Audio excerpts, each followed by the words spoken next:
Okay, so this morning I made a video about the subject of men who use physical violence against women. One thing I didn't actually cover in that was emotional violence. That, for example, can be controlling behavior. It can be, and this isn't just about a couple having an argument. That's normal and that happens all the time. But I'm talking about when, for example, one partner specifically uses a sort of controlling method. Anyway, I want to get to the main point of this video because I thought to balance things out a little bit, I would make a video about violent women as well. Because I can already imagine that some people watching my last video might think that I'm overlooking that fact, and I'm really not. I still stand by everything I said in the last video. And just to be clear, if this is the first time you've watched my channel, before you sort of reflect on this video, I would ask you to look at that other video. It's not very long. I believe it's less than 15 minutes. Please look at it in tandem or when you get a chance, just so you are crystal clear about what my own position is. I made it clear in that video I've got contempt for men who routinely use violence against women. I think it's despicable.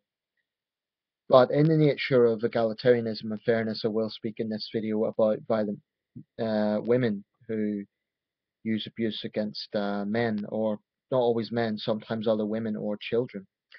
This is actually quite an important issue. Now, the women in my life, I can honestly say none of them that I know of are violent. Certainly not nothing that I ever see would give an indication that they are violent. Some of them might have a slightly more fragile temper, but the girl that I know who has a fragile temper, the girls, I should say, young women, Um, they're absolutely no physical threat whatsoever.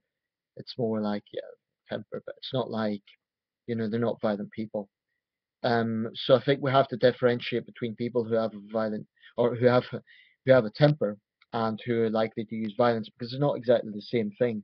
There's many people who do have a temper problem, but they wouldn't necessarily resort to violence. In fact, I'd include myself in that. Sometimes I do react a little bit to things, and I can be I'm not the calmest person in the world, to be honest about that. Sometimes I do get angry with things, um, but I never resort to violence.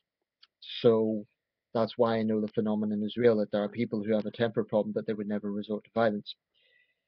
Um, in my case on this, it was necessary. But what I want to talk about here is the phenomenon of violent women. Like I say, it is the perception is it's not as common. And certainly in my own life, the women that I know, none of them are violent. But then again, we don't always know things that go on behind closed doors. And just because women don't come across as violent doesn't mean that they're not capable of it. I think in Western countries particularly, there has been a phenomenon in recent years. Well, I use the UK as an example. We have had a phenomenon of so-called ladettes. Basically, it is an adjective to describe a young woman, usually between the ages of, let's say, 18 and 35, who is aggressive. She drinks a lot, she swears a lot, she gets into fights. She's just a very unpleasant personality, and is sort of the female equivalent of lad. Although traditionally lad has had a more amicable sort of ring to it. It's, oh, he's like Jack the Lad. Although I would contend that some lads are complete arseholes as well. Basically, the phenomenon of the ladette emerged sort of somewhere around the late 80s, I would guess, especially in the 1990s and throughout the 2000s. Maybe it's not so obvious today, I don't know. But anyway, uh, this has been a real phenomenon in the UK in recent years. And I've personally seen it. I've seen young women acting like aggressive young men, and it's very unpleasant.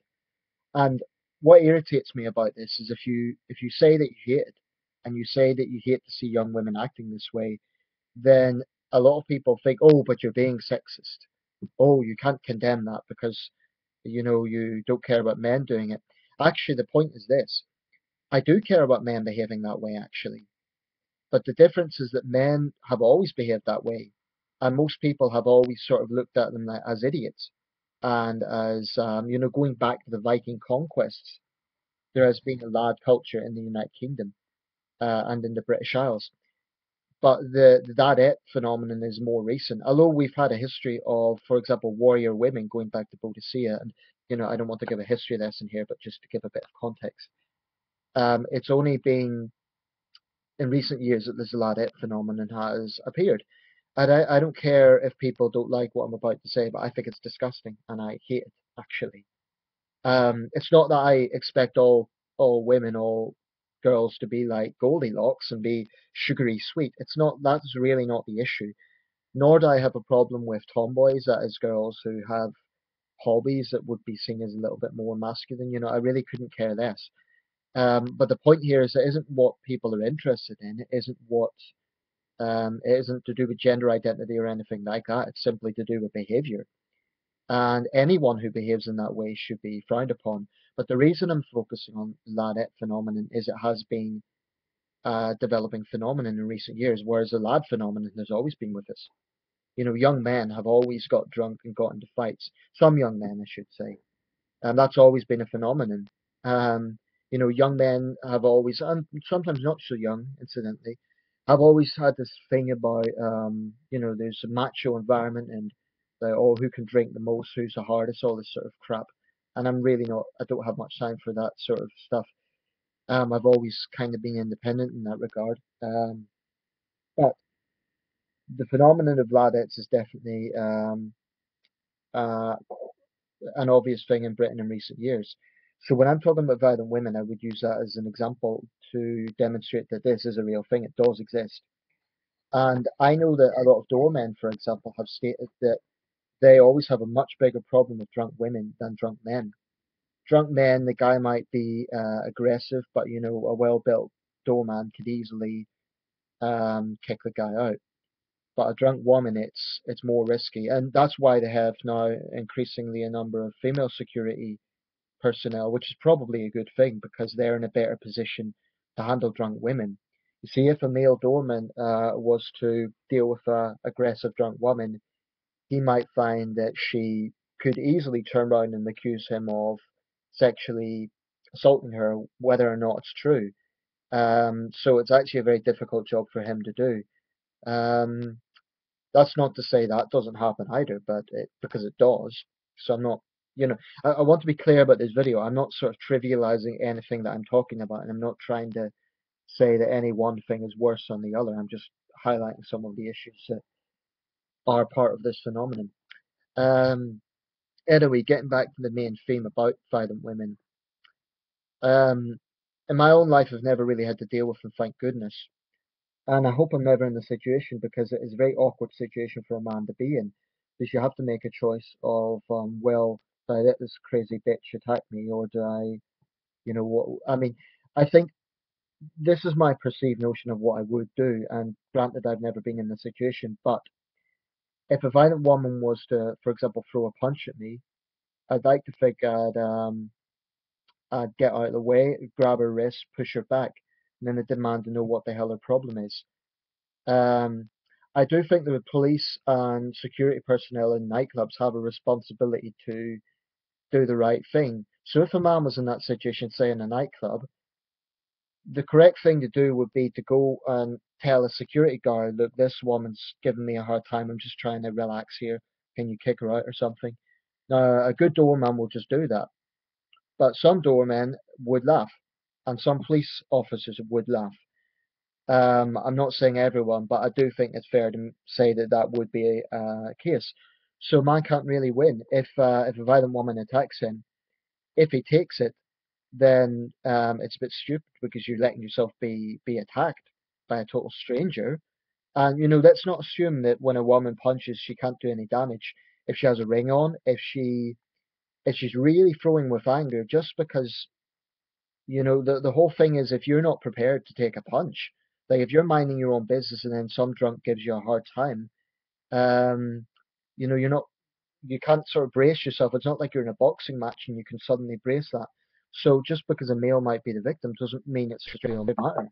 I remember a young man, somewhere in the south of England, almost lost his eyesight because some female yob had taken issue with the fact that he didn't recognize her. So it was something really stupid, but she ended up glassing the guy with a bottle.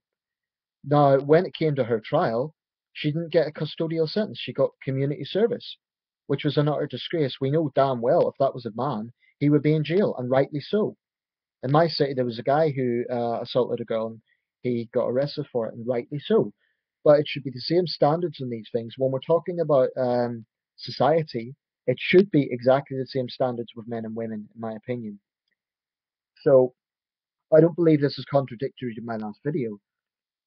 In the last video, I was simply speaking about my views on guys who use violence against women. Now, in that video, I wasn't specifically talking about men defending themselves, because there is a difference. I still think that if you're a man, you could defend yourself without beating a woman to a pulp. I think you can use proportionate force, given that most men are physically stronger. But one of my subscribers in my last video made a good point. He said that there are, for example, women who abuse children. There is aspects here whereby it's not just the issue of female violence against men or males. It's also the issue of female violence against fellow women. I want to speak about that, but also against children. I don't want to throw out statistics because I think when you get into that area, it becomes, I don't know which statistics are so reliable, which aren't. So I'm not going to do that for this video. Um, but certainly I would imagine that a significant portion of child abuse cases are at the hands of women. Certainly a lot of them are at the hands of men, but I would think my perception is actually there would be slightly more that are at the hands of women. And if you look at the background to a lot of serial killers, and I'm getting to a point with this, um, more often than not, these guys had controlling, abusive mothers, sometimes controlling, abusive fathers as well. But the point I'm making is, especially in the case of killers who ended up hating women and killing women, although it's no excuse for what they've done, obviously, there is a Norman Bates syndrome there. And that's something that we shouldn't laugh about. It's a real phenomenon. And so the point I'm making is abusive mothers today could be producing the male serial killers of tomorrow. Now, feminists will reject that. They'll say, oh, you're blaming women. No, I'm not blaming women. I'm looking for an explanation as to why this phenomenon comes about, why you do get quite a large number of serial killers who are male and who focus on women. Why is that? I mean, obviously they're despicable people, but what has led to that situation? Um, so I do think this is something that needs to be taken seriously. I'm not sure how the law compares from abusive fathers to abusive mothers. I'm not sure if that's treated equally or not, but I do believe where there's clear examples, and it has to be clear evidence. It can't be, we have to be careful that innocent people aren't being accused of something that they're not doing. But where there is clear evidence, like when a child is always coming into their classroom with bruises and so on, then definitely the perpetrators must be severely punished, or perpetrator. I have heard of examples where the father has finally got custody because he's been able to prove that the mother was abusive or an unfit mother. I mean, when I talk about abusive, it can also be, doesn't necessarily mean like beating the child up. It could also be just being not a fit parent. But okay, granted, I'm going to get into a different territory with that. But say you have one parent who is a raging alcoholic. It doesn't mean that they're a bad person, but it does mean that they're clearly not in a fit state to look after a child. And I don't care if that's politically incorrect, it's common sense. Someone is constantly in the pub. Um, they may not be a horrible person, but they're not fit to look after a child. And I think sometimes, there's this really grey area about, well, what is the morally right choice? Take the child away from the parents or keep the child with abusive parents? It's not an easy choice to make, and I don't envy the job that social workers have. Um, So there is a phenomenon of women who are violent to the children. I've seen it in China, incidentally. This is a very big problem in China. There is a phenomenon of mothers and fathers in China treating their children in a disgusting way. I remember there was a case where a young boy stole from his parents. Okay, he shouldn't have done it, but what they done was sickening. They brought him out, tied him to a post, stripped him naked, and beat him until he was limp. And shockingly, the police done nothing. I think in the end they told the parents off and said something like, next time, go easy on him. So in other words, they basically turned a blind eye. So in some parts of the world, this is a very big problem, and that troubles me. I mean, I'm not one of these people that sort of says, "Oh, children should never be disciplined," but I think there's a difference between discipline and beating a child to a pulp. I think that's disgusting and cowardly, and I do think that any adult who does that needs to be severely punished. Um, so there's that phenomenon with some cases of violent mothers. Now, I mentioned violence against other women. I think this is a very important issue. Although the number of girl gangs in this country are less than male gangs, we do have a few. I remember a few years ago there was a girl gang in London and they used to harass Jewish people as they were going to the synagogue. I remember reading about this, I believe it was in Dagenham. And their behaviour was atrocious. When I was studying at university, I studied in Wolverhampton in the West Midlands near Birmingham. And I remember seeing a girl gang go down the high street one day and they had to be thrown out of McDonald's because they didn't cause a riot, but they were behaving in a very aggressive, boisterous way, and they were intimidating the staff, and they were chucked out. And then the ringleader sort of threatened the manager of the McDonald's, and the sort of thing. The police had to come. I remember witnessing all of this. It was quite unpleasant. Um, so there's definitely a phenomenon with violent women. Of course, that doesn't mean that most women are violent. Most women are not violent. But I would like, for example, feminists to acknowledge that this is a real phenomenon because it is. Um, there is also the this issue about women hurting other women. Now, when I think of gangs like that, and I think of some of the women in my life, definitely some of the girls that I know, I say girls, I mean young women, some of the young women that I know, no way could they handle a girl gang like that. And in a situation like that, it's a very difficult situation because, on one hand, we're talking about that men shouldn't use force against women. But here's the question: what if a man has to defend a more vulnerable woman from, say, a girl gang or a violent woman? That's a question I think never gets raised, and I think it is an important question because it's naive to think, oh, well, they're women, they're equal, they can fight it out. No, that's rubbish. Because if you have a vulnerable woman, or not even vulnerable, but if she's a very feminine woman who is not used to fighting, is not used to physical confrontation, then expecting her to handle herself is ridiculous. So, as a man, what would I do in that situation? Well, to be quite honest, I would definitely intervene, especially if it was a girl I cared about, if it was a friend or my girlfriend. Hell yes, I would intervene. And if anybody attacked my girl, that person, I would use physical violence against them. That includes if it's a woman, if the person is a woman, because when it comes to love and when it comes to protecting someone that you care about, you cannot care about how something is perceived or political correctness. You have to put that protective instinct above everything, including how it looks afterwards. Um, but I would like to think in that situation, if anyone was watching, they would be able to see, well, this guy was doing what he had to do. I would like to think they were open and minded enough to see that that was necessary. Um, so yeah, I have hatred for and contempt for women who think that they can do that because they're women, or any woman who's deluded that she's behaving that way because she wants to be like one of the guys. My question would be, well, what sort of guy are you trying to be like? Because most men don't behave that way. So, some young women might think that they're being one of the guys, but they're choosing a pretty bad example if that's what they're trying to do. So, as a society, we should be vocal in condemning violent women as well, because it is a real phenomenon, and it is incredibly naive to say that violent women cannot cause any damage because they can. I mean, I mentioned the young man who almost lost his eyesight because a drunk thug who happened to be female glassed him. Um, so the point I'm making here is that the phenomenon of violent women it's a real thing, and we shouldn't pretend otherwise.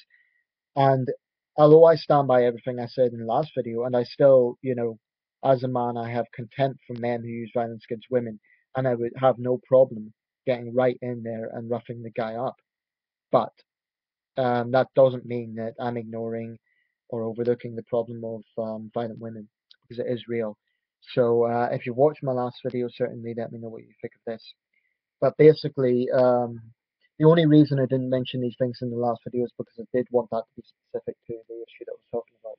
And this video is specific to the issue of violent women. And just one final disclaimer.